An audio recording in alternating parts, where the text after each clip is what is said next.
Howdy! Bill Witte here again with more algebra for you. This week I'm going to give you more than you'd care to know about exponents. In fact, a whole week's worth in this show. Okay? So I've got a lot to do. If I talk too fast, don't forget that you can replay all of the presentations that I'm showing you here at your old favorite web page, www.montgomerycollege.edu/algebra. Okay? Now, if you're an online student in this beginning algebra class, you should have by now finished your first test. Okay? If you haven't, you should worry. Okay? Because this is the material for the next test. Okay? So make sure, if you haven't done so, that you're in and take that test. So we've got plenty to do here. Let's dig in on everything you care to know about exponents. Now, I'm going to start off very basic because I don't want to assume anything. So, don't be offended if you would. Okay? Let's start off with something I think we all hopefully know. Okay? And that's multiplication. Okay? Now, multiplication is really multiple addition. Let's look at an example. 5 multiplied by 3 really means a multiple addition of 5 3 times. 5 plus 5 plus 5. You knew that, okay? Note there where the 3 is going here. There's 3 of them. Some people even use of as a replacement of multiplication, okay? And of course we get the answer of 15. Now let's differentiate that with exponentiation. Not 5 times 3, but rather 5 to the third power. Certainly looks different, must be different. Okay, and it does certainly mean something different. While multiplication is multiple addition, exponentiation is multiple multiplication. Okay? What would 5 to the third then become? Very similar with a different operation. Now you can see where the 3 has his power. Okay? You have 3 5s, but in this case they're not added, they're multiplied. 5 to the third power means 5 times 5 times 5. Known downtown as, if you compute it, 125. Okay? Let's look at another example where this will be our first example, if you would. 2 to the 4th power, and we've got a different exponent, the 4. It's going to mean, you see where the 4 has power, and we're going to have 4 2's. Don't even say 8. Don't even think about 8 in this case. You're thinking of multiplication. This is exponentiation. 2 times 2 times 2 times 2, 4 times. And exponentiation, we're going to start getting big numbers very quickly. Okay? Even a relatively small number like 2 can get big with an exponent. Okay? We get 16. Now, as we move on to this, what's going to be key, as is in all of algebra, is our old buddy, the order of operations. I told you to memorize that long ago. You better have. Of course, let's look at it just in case. What do we do first in any problem? We do what's in parentheses. Got to do that first. I don't care where it is, beginning or end. The next thing, then, and only then, do we do exponents. Then, and this is important, after exponents, we do multiplication and division if there is. Now, if there's more than one, we're going to work our way from left to right. Then we do our addition and subtraction, and once again, if there's more than one, we work left to right. You knew all this. And then we do fractions. Not going to be a factor today. Okay? Now, knowing that, let's look at our next example. It's a little bit different. 2x to the 5th. Now, in this problem, we've got multiplication. Where is that? That's the 2 times the x. And I've got exponentiation, x to the 5th. Which do I do first? What does the order of operations tell me to do first? It tells me to do the x to the 5th first, which is why you see only 5 x's. You don't see 5 2's in this case, do you? Okay? Because 5 only has power over the x, y, and the answer to just about everything we do in algebra for the y is the order of operations, worthy of memorizing. Okay? As you can see, x to the 5th, I have 5 x's multiplied. Okay? Now this one's a little bit different. Now if I have quantity 2x to the 5th, in other words, what's new here is the parentheses. Well, here again, the order of operations will answer our question. Which do we do first? Well, we're supposed to do what's in parentheses. There isn't anything to do in parentheses, so we're done. Now we do, if you would, the exponentiation. And now you can see, because the parentheses are there, it gives the 5 power over both the 2 and the x. Why? Here again, the order of operations. Okay? So we're going to have 5 occurrences, in this case, of 2x. 2x times 2x times 2x times 2x times 2x. Parentheses make a big difference, as you can see in this case. Okay? Well, big deal with parentheses. Let's look at another example. 3 to the 2th, or 3 to the 2 power, times 3 to the 4th. And we could do them separately. 3 to the 2th is 3 times 3. And then I could do 3 to the 4th, 4 3s. And then I could put them together. And son of a gun, if I count them up, 3 times 3 times 3 times 3 times 2 times 3, I'm going to get 6 of them. But are you noticing anything, some sort of a shortcut that we're leading up to here? We know it's 729, but I'd like to come up with some sort of rule to get that 6. Do you see anything that has anything to do between the 2 and the 4 that would lead me to the 6? Well, think about it. Actually, hopefully you've discovered, the first rule of exponents, if I have any base, if you would, x to the a power times the same base, x to the b power, there's a shortcut that I can add the exponents. When I multiply numbers with exponents that have the same base, I can add the exponents. 3 to the 2th, as we just saw, times 3 to the 4th is equal to 3 to the 2 plus 4, or 3 to the 6. What do you think the answer here would be? X to the 5th times x to the 12th? Rather than writing x times x times x times x, you can just add the 2 and get x to the 17th. That is the first rule of exponents, and I hope you can see where that came from. What happens with parentheses there? A little bit of a change here we need to consider, okay, with our rule. There's 5 of these whole schmickeys. Consider that parentheses are going to occur before multiplication when we look at this next example. X to the 2nd, that quantity to the 4th power. So remember what our parentheses tell us to do. Actually write 4 of the complete what's in parentheses, and I have written that. Well, what's x to the 2nd times x to the 2nd times x to the 2nd times x to the 2nd using the first rule? The first rule of exponents tells me that I can add these up, doesn't it? I can add the 2, the 2, the 2, and the 2 to complete this multiplication, if you would. And let's count them. Looks like 1, 2, 3, looks like 8 of them. Okay? Now, I want to come up with another rule for exponentiation and parentheses. Well, let's take a look at the 8 and the 2 numbers we used. What happens here? What do you suppose the rule is there? Think about it.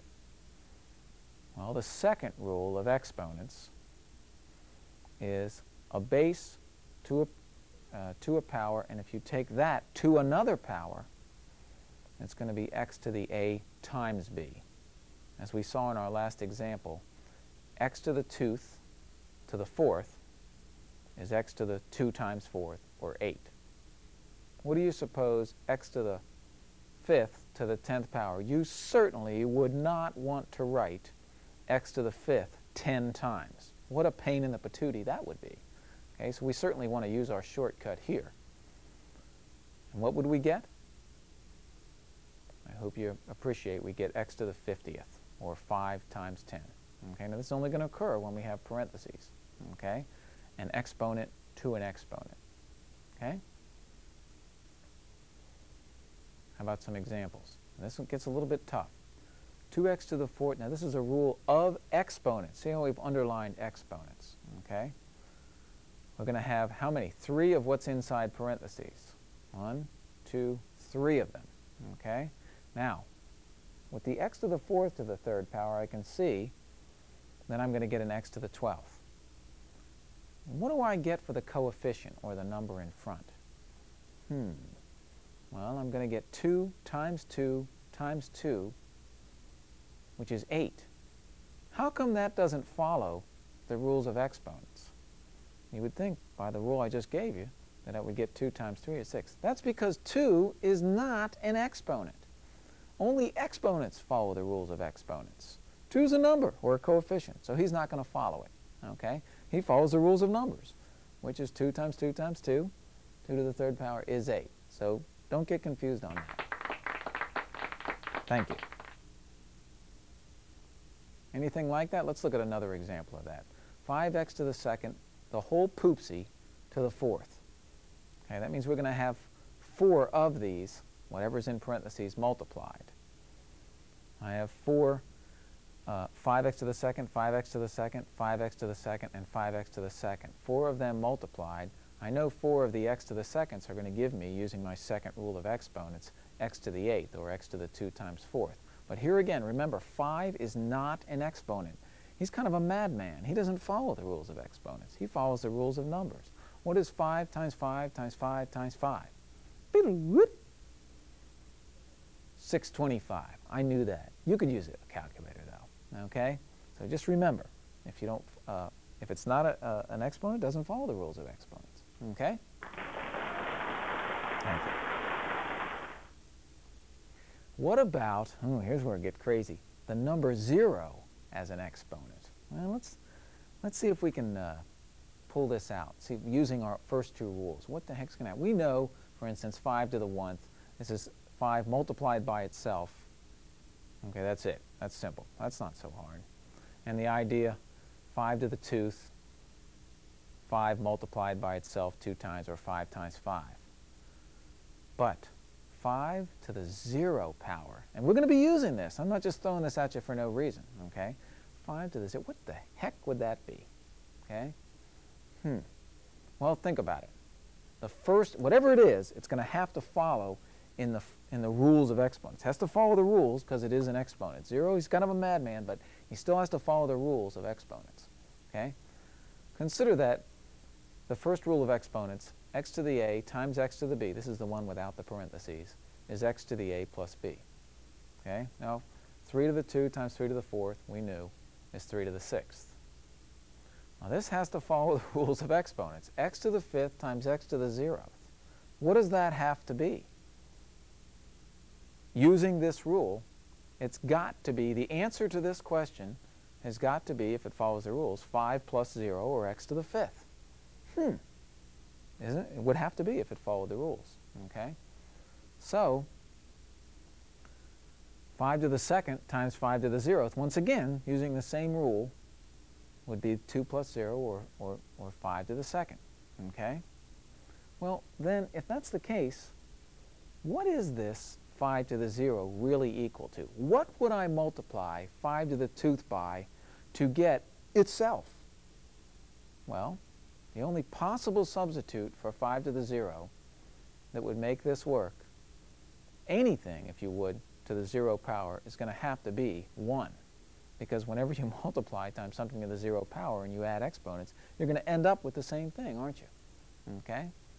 So it's important to note that 5 to the 0, or anything to the 0 for that matter, has got to be the same as 1.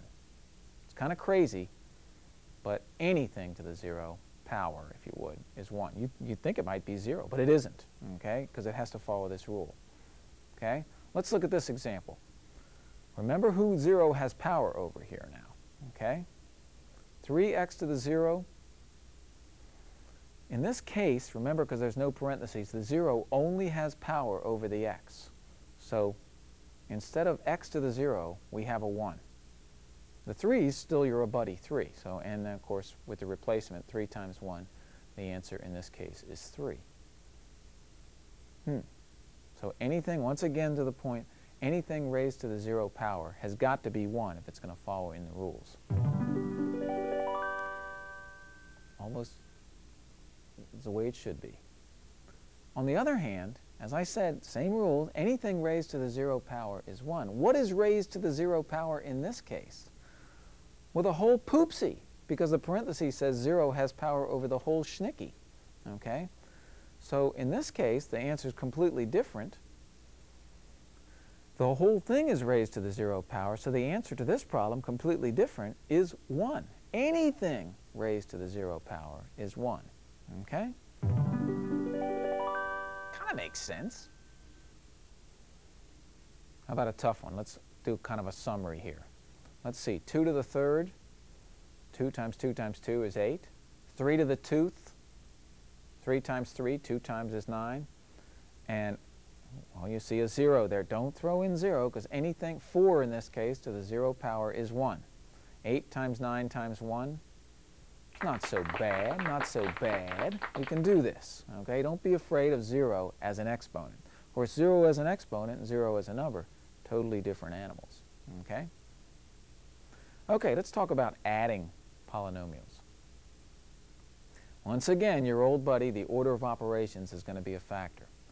We're going to do parentheses, then exponents, then multiplication and division, then addition and subtraction, and later simplifying fractions. Okay? Well, there is one exception to the order of operations. We had covered it before. That's the distributive property. A times B plus C equals AB plus AC. If you think about that, that really is an exception, because the order of operations would have me do what's in parentheses first. And in this case, I can't. Okay? So the distributive property is going to allow me to distribute that A, if you would, to the B and the C and multiply it out. In this case, 5 times x plus y, the normal order of operations would have me add the x and the y in parentheses, but I can't. So what does the distributive property, the exception to the order of operations, allow me to do? Distribute that 5 to both the x and the y. Okay? So consider that. Now, if the distributive property is AB plus C equals AB plus AC, then it also can work backwards. AB plus AC equals A. You can pull that A out, B plus C. This is called factoring out the A. The distributive property works in both directions. Okay? What is this going to have to do with what we're talking about? Adding polynomials. Well, let's see. In this case, 5x plus 5y, I could pull out the 5. Okay? Well, if dividing out that common term, there has to be a common term, leaves only numbers, the numbers inside the parentheses, we have what we call like terms. And we can do something with like terms. If they're not like terms, we can't do anything. So if pulling out that number leaves me just integers, if you would, or I shouldn't say just integers, just any number, I can do something with it. For instance, in this problem, do we have a like, something that's the same in both of these? Well, like this, the A. Well, in this case, it looks like the xy is the same. Both of them have an xy. So I could pull that out, and they are like terms. I could pull it out, and I'd be left with just numbers, 5 and 2. Of course, I can put the 5 and the 2 together, and I can actually compute. So these are like terms, so you can put them together using this distributive exception to the order of operations. Let's look at a couple more.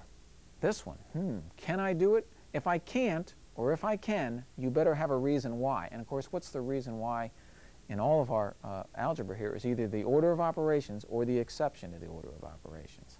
Well, let's see. Do we have something that's the same that we can pull out, that like A, if you would? And in this case, we don't. So they're unlike terms, so you're done. Okay? Let's look at a similar problem. Do we have that like thing to pull out? Well, we have something alike. I see the y. Okay, the y is in both. However, if I pull that y out, in this case, what am I left with? Well, the first one I pull a y out, I'm left with 5x. The second one, if I pull the y out, I'm left with a 2. In this case, if I pull it out, it doesn't leave only numbers. So they're not like terms, so unfortunately there's nothing I can do, as you can see. Uh-oh. So don't try to add them up. They're unlike terms. You're done. These two, 2x to the third and 8x to the third, is there some similar thing that I can, there's your buddy, x to the third, and it's in both. And if I pull it out, they will be like terms, because if I pull it out, what am I left with? Just numbers, the 2 and the 8. So I can put them together, and of course, like terms can be added. So the answer here, 10x to the third. Kumbaya.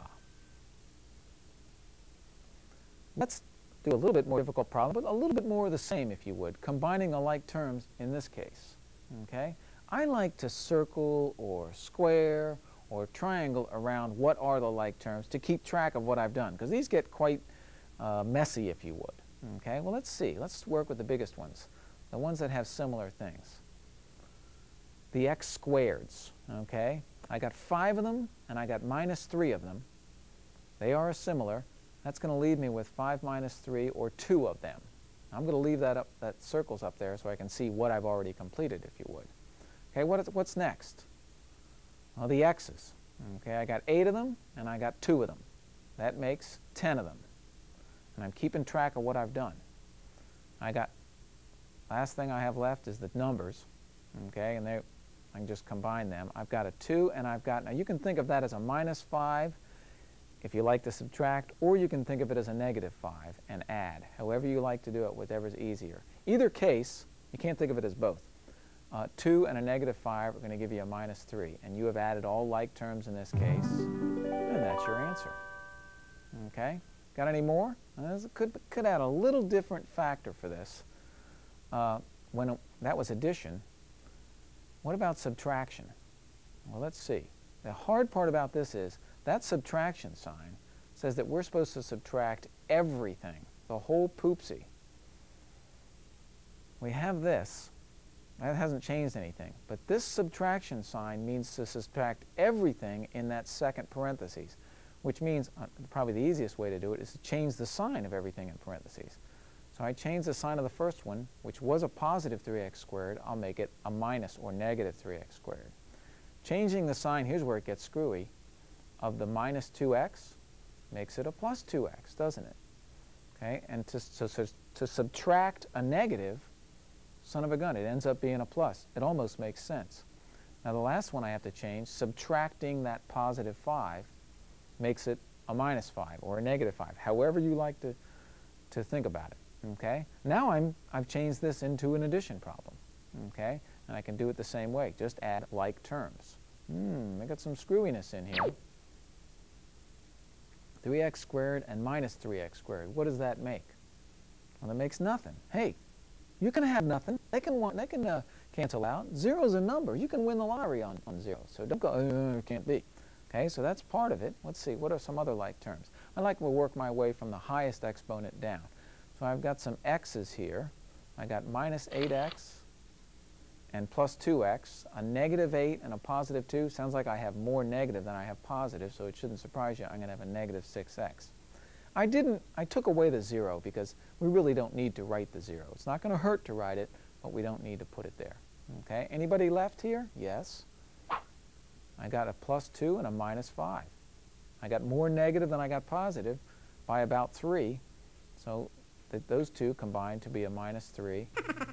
And hi, Mom, there's your answer. This isn't so hard, is it? Okay? So that's addition and subtraction.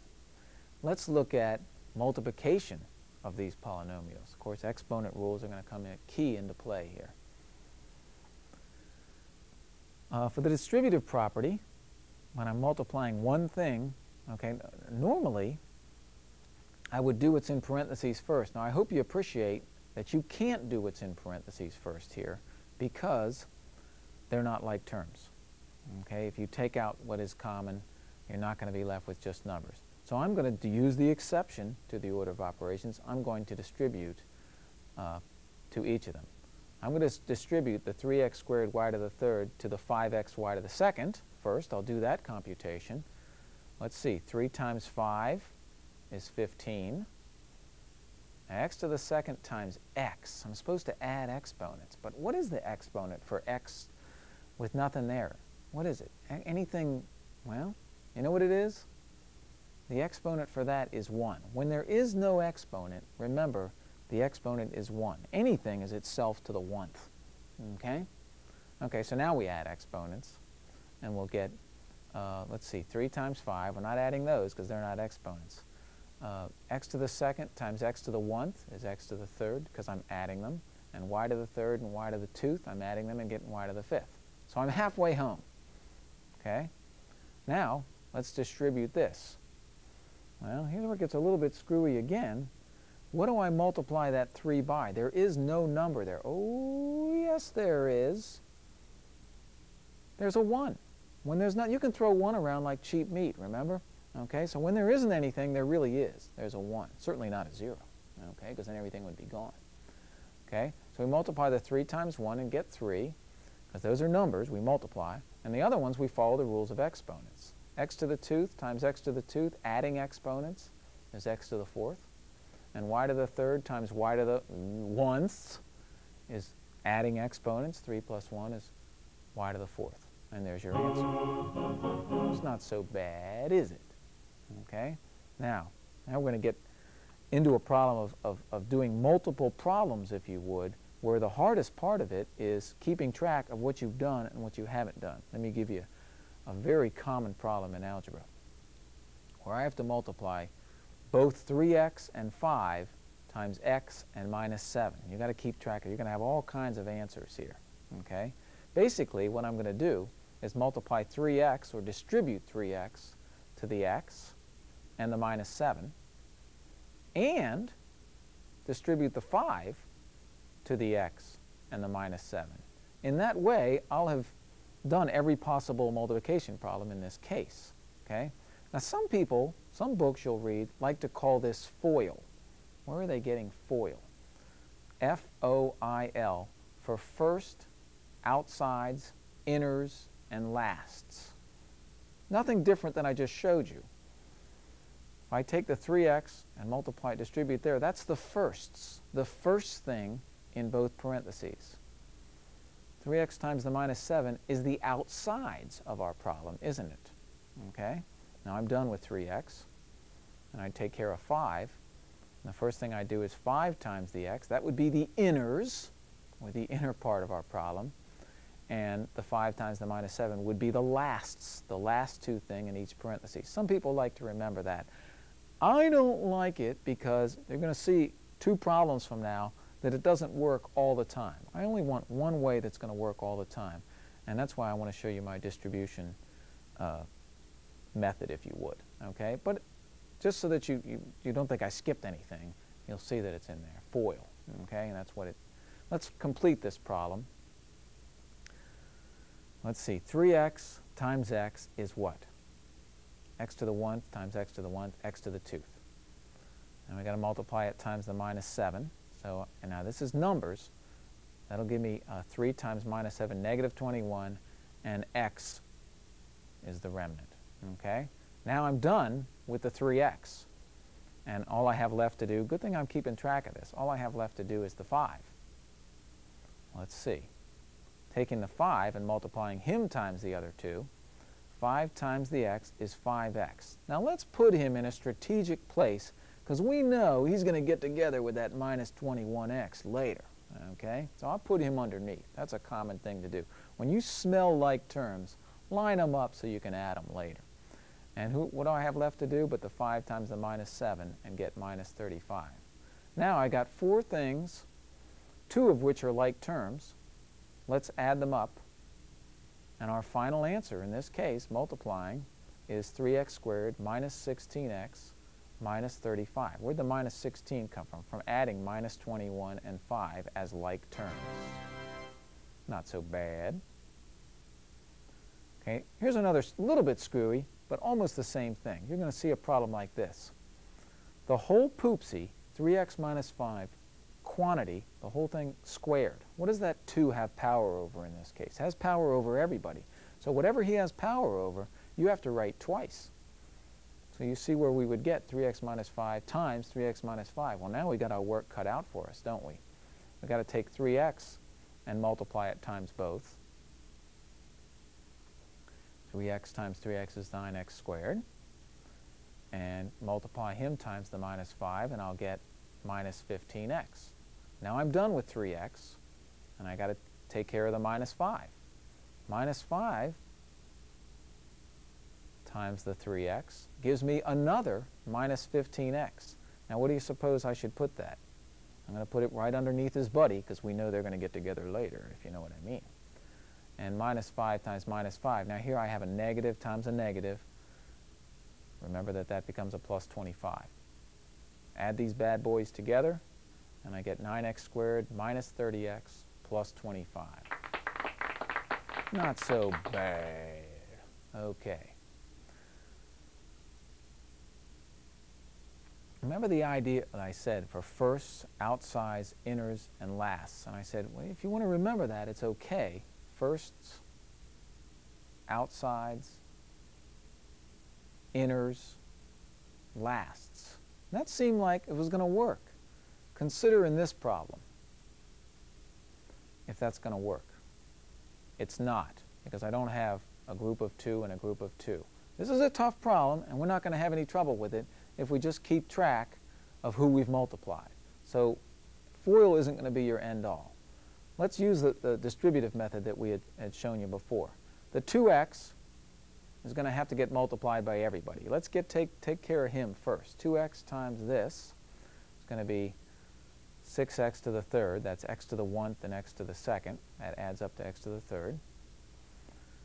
2x times the 5x is going to be multiplying the 2 and the 5, 10. And I've got an x to the 1th and an x to the 1th. That makes x to the 2th.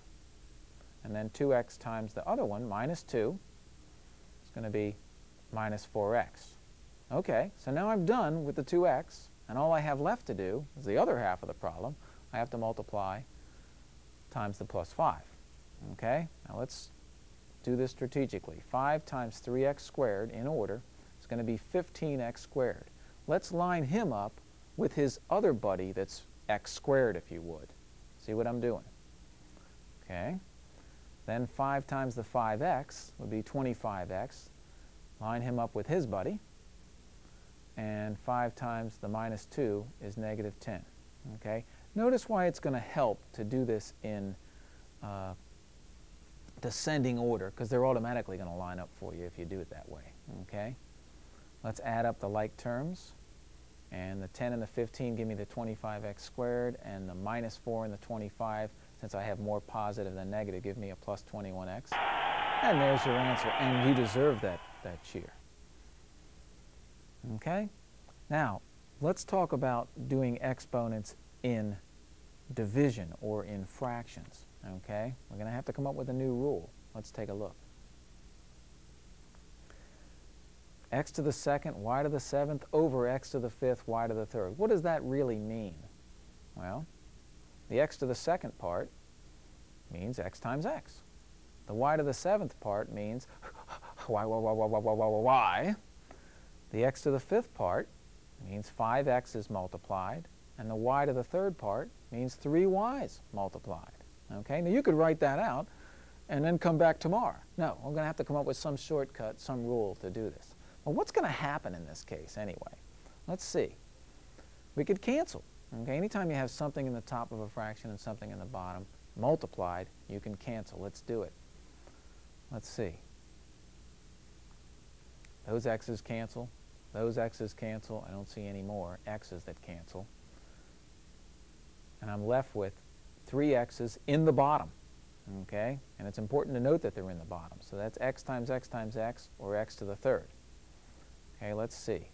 In the y's, let's cancel. Doesn't matter which y's I cancel, as long as I match them up. And it looks like I'm left with 4 y's in the top. So it looks like wherever the biggest one was is where the answer goes, as you can see. The biggest x was in the bottom, the x to the 5th, and you can see why we would get, 3 x's remnants, because basically the bottom one in the x's, and the top one, if you would, in the y's. Okay? Well, we don't want to be writing all these variables. Let's see if we can come up with a rule. Another rule about this. Let's see. 2 and 5, and it gave me a 3.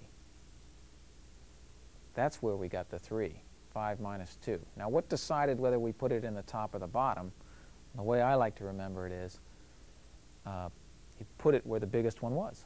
Okay, that's the easiest way, I think. Now, we could get into negatives, but I don't want to do that. Okay, just subtract whichever the easiest way and put the answer, which will be a positive exponent, wherever the largest one was. Okay, what are we going to do with the y's here? 7 and 3. Well, 7 minus 3, the biggest one is in the top. Okay, there's your shortcut. Much easier than writing all that stuff out, isn't it? So this introduces us, if you would, you can see where it came from, the third rule of exponents. X to the a divided by x to the b is, as you can see what we've just been doing, x to the a minus b.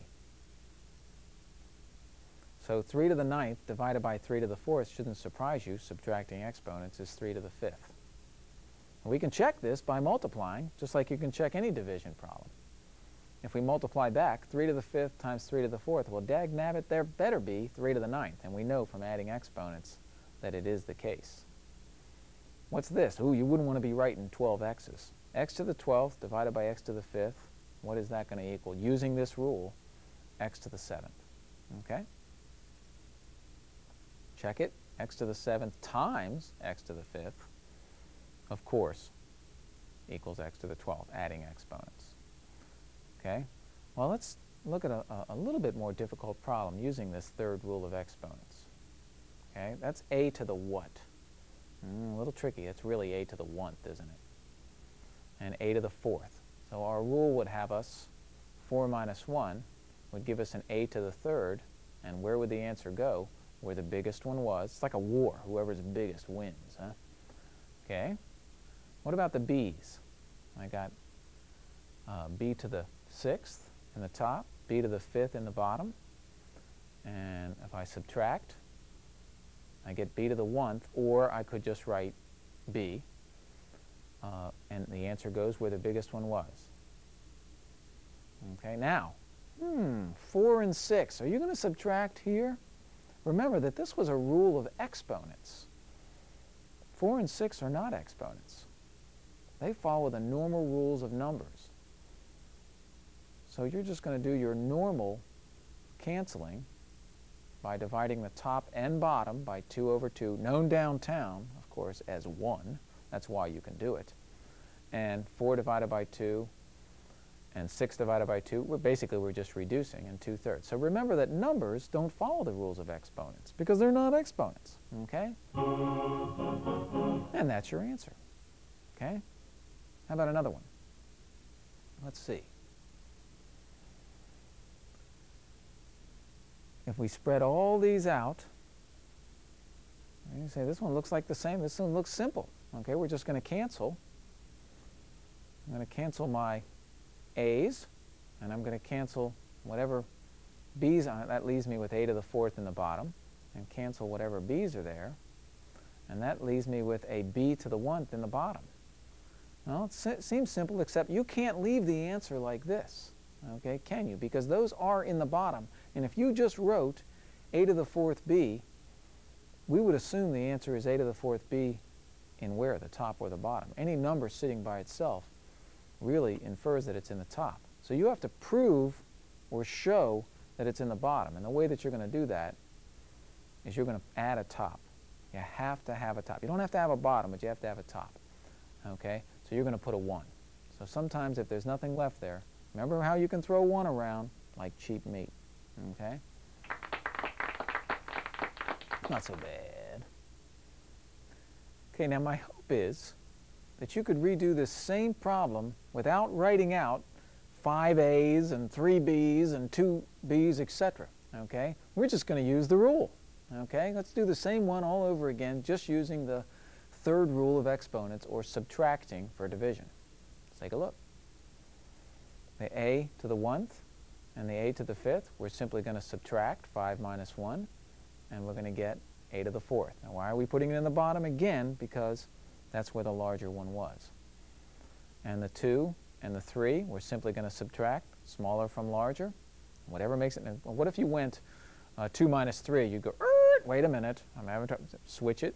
Do the easy one, 3 minus 2, get your 1, and put the answer where the biggest one was, b to the 1th or b. Either one is correct.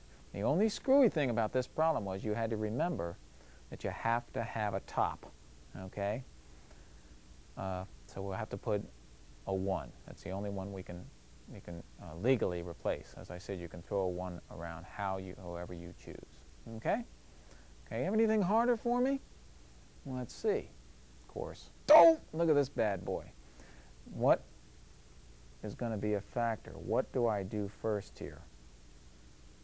You know, you do the order of operations first. And we're going to have to do, whenever you want to know what to do, first you follow the parentheses, then exponents. So we have to do what's in parentheses first here. Let's take a look. Parentheses have me, I'm not even looking at that 3 outside yet, am I? Okay, let's do what's in parentheses. Using my rules, the 6 and the 9 I can just cancel. They're both divisible by 3. Now this isn't the rule of exponents. Those are just numbers. They follow the rules of numbers. So I'll do that. Reducing, I get 2/3. 6 divided by 3 and 9 divided by 3. Okay? Now, let's cancel these using my rule, 6 minus 2, or dividing top and bottom by x to the 2th, if you would. And I'll put the answer where the larger one was, where the 6 was, x to the 4th. Okay? What about the z's? Well, 7 minus 2, dividing both by 2 if you would, that's the reason you can do it, will be z to the 5th. Okay? And now I'm done what's in parentheses. I always do what's in parentheses first. Okay? Now it's time, and only now is it time to do the next step in order of operations, the exponentiation, which is who? Who's the troublemaker here? The 3. Okay? So I've done the parentheses. It's now time to do the exponent. Let's see. To the 3rd power. 2 to the 3rd power is 8. 2 times 2 times 2.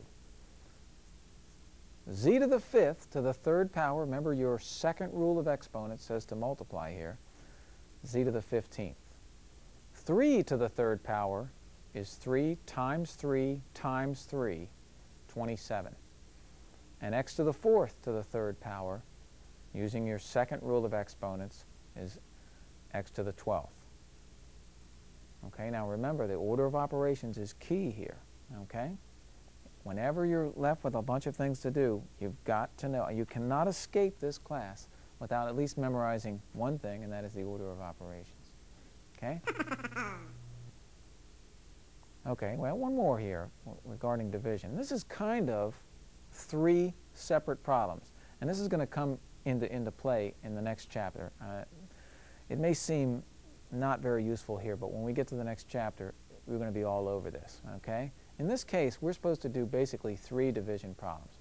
We're supposed to divide the 21 x to the 3rd y by 3xy, the second term minus 6x squared y to the 4th by 3xy, and the 3xy by 3xy. Okay, so it's basically 3 smaller, if we can break it up to 3 smaller, easier problems. The first one, I'm going to do some canceling here. What will I get? 21 divided by 3 is 7. X to the 3rd divided by x is x to the 2th, subtracting exponents. And y just cancel out. Or you could say it's y to the 0, but we don't write y to the 0, because what is y to the 0? 1. You don't write 1. Okay? Next one. I'm going to go minus 6 divided by 3 is minus 2. X to the 2nd divided by x is x to the 1th. And y to the 4th divided by y, subtracting exponents. Remember that exponent was a 1. 4 minus 1 is 3. And this last problem here, 3 divided by 3, x divided by x, y divided by y, anything divided by self is 1. But you have to write the 1. Don't say they cancel. You have to complete the division. Okay, because otherwise it would be plus 0 and be a different and wrong answer. Okay, so there's your answer. Let's do another one. Divide each of these by 2x. Okay, whatever's in the bottom gets divided to each and every one in the top. Okay, that's going to give me 2 divided by 2, or 1, which I do not have to write, x to the 3rd divided by x, x to the 2th. Okay, minus 6 divided by 2 is going to be a minus 3, and the x to the 2th divided by x to the really 1th is x. Okay, you don't have to write x to the 1th. We know what you're talking about. Now this one, 3 divided by 2, you say, I can't do it. Okay, well, 3 divided by 2 is 3 divided by 2. Okay, and x's cancel, so you can write as an answer in these cases 3 divided by 2. That's a viable answer. Okay, this is the big leagues. Okay, now that's all our new stuff. I know you remember Elvis, but do you remember everything we've covered in this class? Let's rush through it if we can. The first rule of exponents, x to the a times x to the b, tells me that I can add exponents as a shortcut rather than writing them all out. So 3 to the 2 times 3 to the 4th is going to be 3 to the 6th rather than writing out in long term. X to the 5th times x to the 12th, wouldn't want to write that out, is simply going to be x to the 17th. Now there were no parentheses here. Okay? The second rule, when I'm raising everything inside the parentheses and it's exponentiation inside parentheses, shortcuts it to x to the a times b. For instance, in this case, the answer is going to be x to the 2 times 4 or x to the 8th. Wouldn't want to write this out 10 times. X to the 5th to the 10th power is going to end up being x to the 50th. Okay? Remember 0 as an exponent. Anything times anything to the 0 power is going to be 1. It has to be, because if I follow that first rule of exponents and add exponents, anything to the 0 power has got to be 1. Okay? So just remember that about the 0 power. It doesn't equal 0. Anything to the 0 power equals 1. Okay? What else did we cover? Even if I have an exponent to the 0 power, anything, okay? In this case, the whole poopsie is to the 0 power. So the whole answer in this case is 1. When we add polynomials, we simply add like terms. Like terms meaning things that have the same exponent, if you would. In this case, I'm adding the x squareds. I got 5 of them and minus 3 of them. I get 2 of them. I'm adding the 8 and the 2x. I'm getting 10 of them. And I'm adding, notice they're not changing to x squared, because that's because I'm adding. I'm not multiplying. Don't be confused here. Okay, I'm adding. And plus 2 and minus 5 are going to give me a minus 3. And I suggest that on your homework that you do go ahead and write your triangles and your squares and your circles to keep track of what you've done and who, in fact, is alike. Okay? We're rocking. We covered multiplication, where we keep track of who we've multiplied. 3x times x, 3x squared. 3x times minus 7, minus 21x. Now I'm done with the 3x, and I take care of the 5. 5 times x, 5x. 5 times minus 7, minus 35. Now, and only now, I add whatever is alike, the like terms, and get an answer. We had one more rule of exponents, and that was when I divide, I subtract exponents. Okay? 3 to the 9th divided by 3 to the 4th is 3 to the 9 minus 4. We would have canceled and got 3 to the 5th. Of course, I can check that by multiplying. Going backwards, 3 to the 5th times 3 to the 4th, adding exponents using the first rule, 3 to the 9th. This, once again, to do division, I'll do my subtraction, and I'll get 12 minus 5, or x to the 7th. I always check. X to the 7th times x to the 5th, adding exponents, x to the 12th. I think we got it.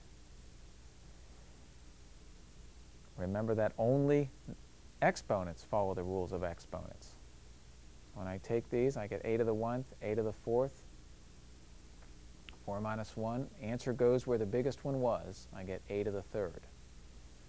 B to the 6th, b to the 5th. Answer goes where the biggest one was, 6 minus 5. B to the 1th, or b. And, of course, my numbers don't follow the rules of exponents. They just cancel normally. which means divide the top and bottom by whatever term goes into both of those, in this case 2, and reduce, and I have a final answer. Okay, so know your 3 rules of exponents. And you know what that means.